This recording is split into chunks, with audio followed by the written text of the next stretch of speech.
I'm talking with Juliette Powell tonight, and she's the author of 33 Million People in the Room, and it's a fantastic book. I just finished reading it. Thank you. And I just wanted to ask you a couple of questions about it. So why don't we start with 33 million people in the room. What does that mean exactly? Well, it means many things to different people. I mean, 33 million is the population of Canada. Okay. Also, according to Reed's law, let's say two people, you and I. Yeah.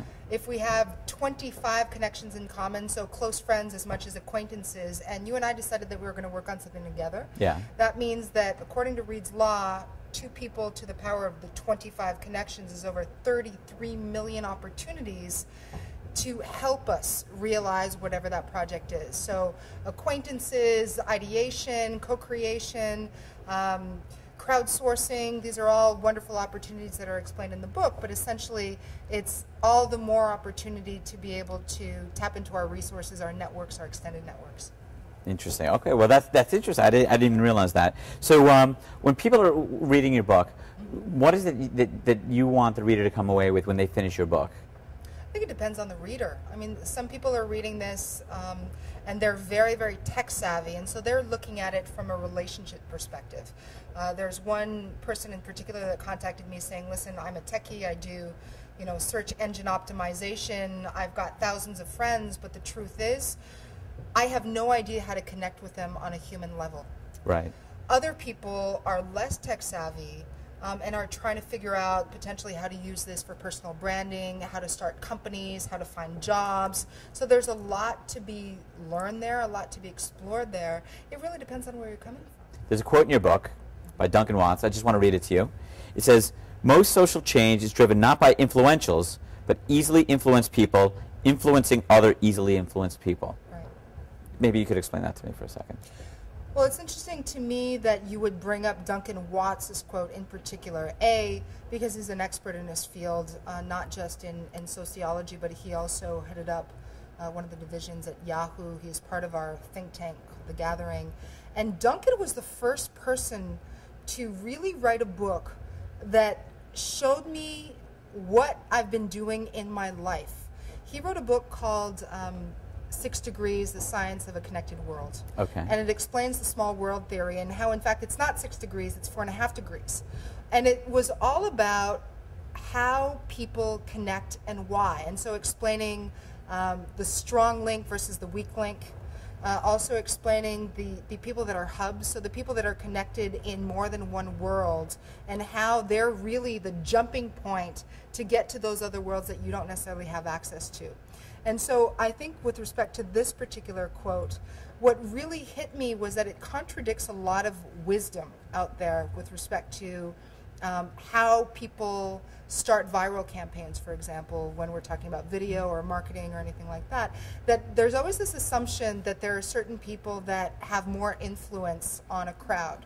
And so I think that when you read the book, you were looking at the hubs, right? Yes. So those people that have their fingers in a bunch of different pies, different worlds. I think that what Duncan's research has shown is that, sure, these people are the go-to people when you want to know something, but what really happens is that there's this crowd mentality where if somebody gets excited about something, an iPhone, for example, and we talk about this in the book, Right. You're going to want to talk about that iPhone. You're going to want to show off that iPhone to your friends. Eventually, somebody in your group is going to go out and buy it. And so there's an entire dynamic around what actually prompted you to go out and buy that phone. So if we look at the iPhone, for example, which is something that I talk about in the book, it's not just about the advertisement for the iPhone. Right. It's about the dynamic or the interaction in your circle of friends and how they're talking about the iPhone, how they're hyping it up. The more they're experiencing positive things with this idea of the iPhone, Right. the more it becomes tempting to you, and all of that is being reinforced by advertising around you.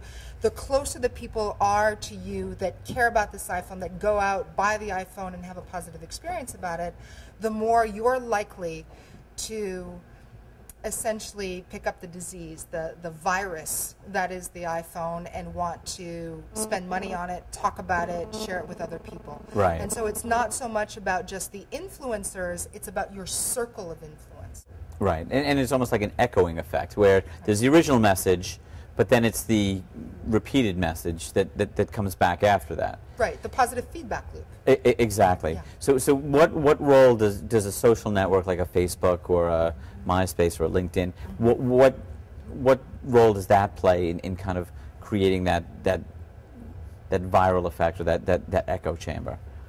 Well, I think the different social networks have different keys and different types of people use them. When we look at Facebook, for example, if you look at the mini feed, at the friend feed, then you really see the effects of influence there. How many people do you know in your circle that when you RSVP to an event like tonight's Girls in Tech, because they consider your opinion to be noteworthy, they might just sign up to this event because you've signed up to this event. And then as they experiment with the event, they might tweet it out to their friends, and so the next time that there's a Girls in Tech event, ooh, they're hot women and they know about tech. I think that all the boys should be there. And so there's this positive feedback loop through Facebook with respect to, again, whatever your friends are doing, you're seeing it pop up in your feed, which influences you whether you're aware of it or not. When it comes to LinkedIn, there are different mechanisms. The recommendations are very, very powerful there. Also, every time you update your profile, it goes out to all of your networks and your extended networks. If you want to make yourself into an expert, for example, and you start answering questions and everybody that knows you says, yes, that was a great answer, then all of a sudden in the eyes of the LinkedIn community, you are an expert and people will come and see you as an expert. And so again, there are different dynamics, different social networks, but I think that it's very important for each one of us to be clear on what purpose are you using these social networks for, right? Is it to build your own personal brand? So is it that your purpose is driving what message that you're going to, yeah, okay. So is it the purpose that you're trying to get out of it? Is that how you select which network that you're going to communicate that message? For example, one network might be a social message, one network might be a business network message. You're talking about multiple personalities now. And for the longest time, I too had multiple personalities. I come from, broadcast. I'm a computer programmer. I grew up kind of helping to produce TED. Which is a very, very different world. And so all of a sudden I started looking at these social networks as the opportunity to integrate my multiple personalities. But I think that for the average person, it's more about figuring out, again, what is your purpose? Are you strictly out there to make friends? Are you there only for business purposes where you want to promote yourself, your company, your brand?